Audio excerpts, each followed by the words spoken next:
Bienvenidos a este viaje que desvela cómo el muro de Berlín dividió familias por casi 3 décadas. Si te emociona la historia y quieres seguir descubriendo los momentos más impactantes, dale like, suscríbete y síguenos. El muro de Berlín, un símbolo de cemento, alambre de púas y terror, se erigió en la madrugada del 13 de agosto de 1961, transformando una línea de demarcación ideológica en una cicatriz física que desgarró familias, aisló una ciudad y encapsuló la brutalidad de la Guerra Fría durante 28 años. Su caída inesperada, la noche del 9 de noviembre de 1989, no fue simplemente un evento local, sino el punto de inflexión que marcó el colapso del comunismo en Europa y el final de la división bipolar del mundo. La gesta y el propósito de la división. La construcción del muro fue la culminación de una profunda y creciente crisis demográfica y económica que asolaba a la República Democrática Alemana, la comunista Alemania Oriental. Desde la división de Alemania tras la Segunda Guerra Mundial en 1945, Berlín había sido un caso anómalo. La ciudad, dividida en 4 sectores de ocupación, soviético, estadounidense, británico y francés, estaba geográficamente incrustada en el territorio de la República Democrática Alemana. Aunque la frontera entre Alemania Oriental y Alemania Occidental, República Federal de Alemania, estaba fuertemente militarizada, el paso entre Berlín Este y Berlín Oeste era, hasta 1961, relativamente abierto. Esta fisura en el telón de acero fue explotada por cientos de miles de alemanes orientales que huían del régimen comunista en busca de una vida mejor en el oeste. La principal motivación para el éxodo no era solo ideológica, sino económica. El sistema de planificación centralizada de la República Democrática Alemana era ineficiente, y la escasez de bienes de consumo contrastaba marcadamente con el floreciente Wirtschaftswunder, o milagro económico de la República Federal Alemana.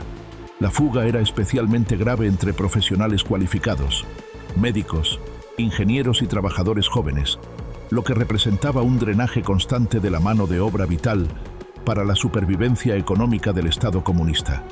Se estima que, entre 1949 y 1961, más de 2,5 millones de personas abandonaron la República Democrática Alemana. El líder de Alemania Oriental, Walter Ulbricht, se enfrentó a la amenaza de un colapso económico total. Tras recibir la aprobación, reticente pero crucial, del líder soviético Nikita Khrushchev, Ulbricht ordenó la construcción del muro. La operación comenzó a las 2 de la mañana del 13 de agosto de 1961, utilizando tropas del Ejército, National Volksarmee, de la Policía y de la Stasi, Ministerium für Staatssicherheit. Inicialmente, se levantó una barrera de alambre de púas improvisada, que rápidamente fue reemplazada por una estructura más formidable de hormigón y ladrillo. El régimen lo presentó como un muro de protección antifascista, Antifaschistischer Schutzwall, alegando cínicamente que su propósito era proteger a sus ciudadanos de la subversión y la agresión occidental, cuando en realidad su única función era encerrar a su propia población. La ruptura de la vida cotidiana y el muro de la muerte. El impacto inmediato de la construcción del muro fue devastador en el tejido social de Berlín. La división repentina y violenta separó familias, amantes, vecinos y compañeros de trabajo de la noche a la mañana. La gente quedó atrapada en el lado de la ciudad donde se encontraban al momento de la erección de la barrera. Los niños quedaron separados de sus padres, los abuelos de sus nietos. Las líneas de tren y metro fueron cortadas, y calles enteras, edificios e incluso iglesias fueron divididos por el cemento. Un ejemplo notorio fue la Bernauer Straße, donde la línea fronteriza corría a lo largo de las fachadas de los edificios. Los residentes de las plantas bajas fueron evacuados, y las ventanas se tapiaron para evitar los saltos desesperados hacia el lado occidental. El muro no era una simple pared. Con el tiempo, se convirtió en una elaborada y letal franja de muerte de más de 155 kilómetros de largo, que rodeaba a Berlín Occidental. La estructura final, conocida como el muro de cuarta generación, consistía en un muro exterior de hormigón de unos 3 metros con 60 centímetros de altura, rematado con un tubo liso para dificultar el agarre. Detrás de este muro se encontraba la Franja de la Muerte, Todesstreifen, una zona con alambre de púas, fosas antitanque, caminos de patrulla iluminados, torres de vigilancia tripuladas por guardias armados con órdenes de disparar a matar, Schussbefehl, y un segundo muro interior. Era un sistema diseñado con una sola intención: hacer que la huida fuera prácticamente imposible. A pesar del peligro mortal, la determinación por la libertad generó una serie de intentos de fuga ingeniosos y desesperados. Miles de personas intentaron cruzar la barrera. Las historias de resistencia son legendarias. Se cavaron túneles bajo el muro, algunos con éxito notable, como el famoso túnel 57, llamado así por el número de personas que logró pasar. Otros se arriesgaron a fugarse nadando a través del río Spree o los canales, utilizando globos aerostáticos caseros o incluso coches modificados que rompían las barreras. Lamentablemente, muchos murieron en el intento. Aunque el número exacto sigue siendo debatible debido a la opacidad del régimen de la República Democrática Alemana, se estima que al menos 140 personas murieron directamente relacionadas con el muro de Berlín mientras intentaban escapar, muchas de ellas jóvenes. Casos como el de Peter Fechter, baleado en 1962 y dejado morir desangrado a la vista de los medios occidentales sin que los guardias de la República Democrática Alemana ni los soldados estadounidenses pudieran o quisieran intervenir, se convirtieron en símbolos desgarradores de la crueldad del muro, la distensión y el declive del régimen oriental. Durante más de 2 décadas, el muro fue una presencia inmutable. La política de la República Federal Alemana, especialmente bajo el canciller Willy Brandt con su Ostpolitik, política hacia el este, a partir de 1969, buscó suavizar la división mediante el acercamiento y el diálogo, en lugar de la confrontación.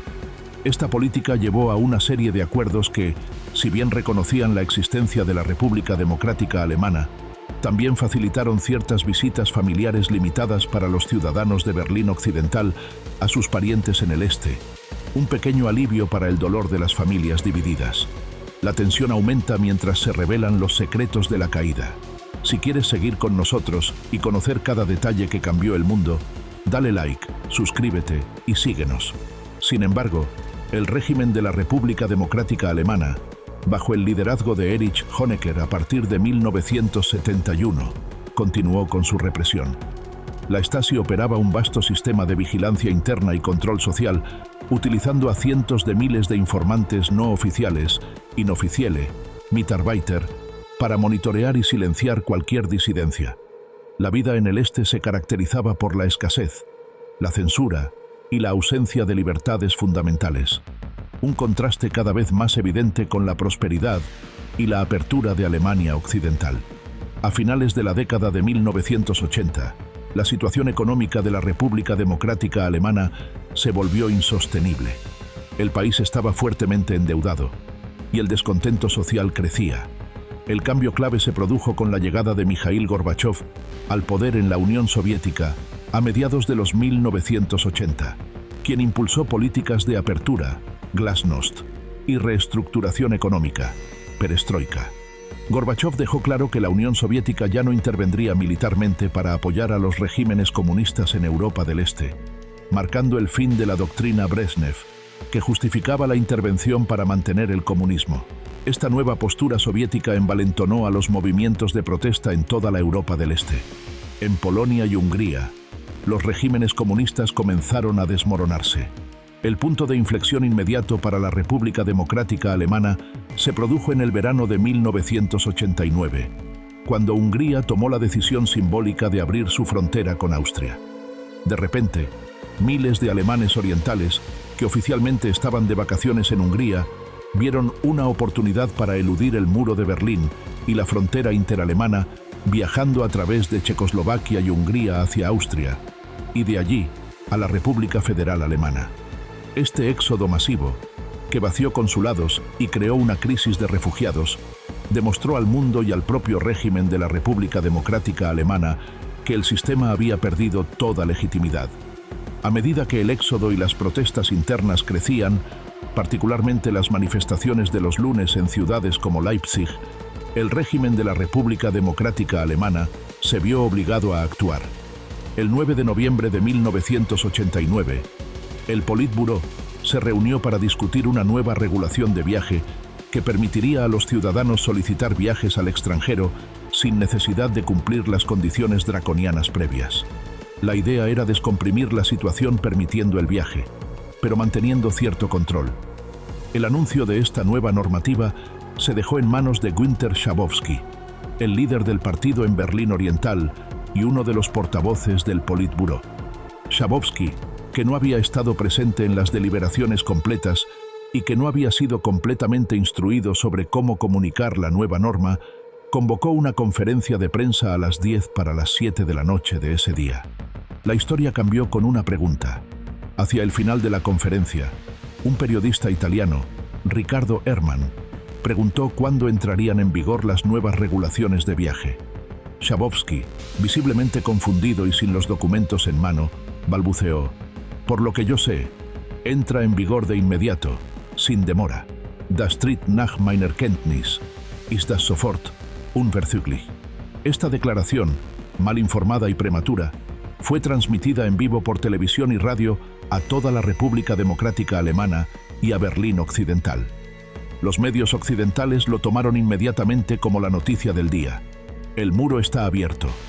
En cuestión de minutos, miles de berlineses orientales se congregaron en los puestos de control del muro, sobre todo en el paso de Bornholmer Straße, exigiendo pasar. Los guardias fronterizos, sin órdenes claras y superados en número por la multitud pacífica pero decidida, entraron en pánico. El teniente coronel Harald Jäger, a cargo del puesto de control de Bornholmer Straße, se enfrentó a un dilema imposible: usar la fuerza y arriesgarse a una masacre, o abrir las puertas y desobedecer órdenes directas. A las 10:45 de la noche, Jäger tomó la decisión histórica de abrir las barreras. El torrente de personas que cruzó la frontera fue recibido con euforia y lágrimas por los berlineses occidentales. Desconocidos se abrazaban, la gente bailaba en la calle, y en un acto espontáneo de celebración, miles comenzaron a subirse al muro y a golpearlo con martillos y cinceles.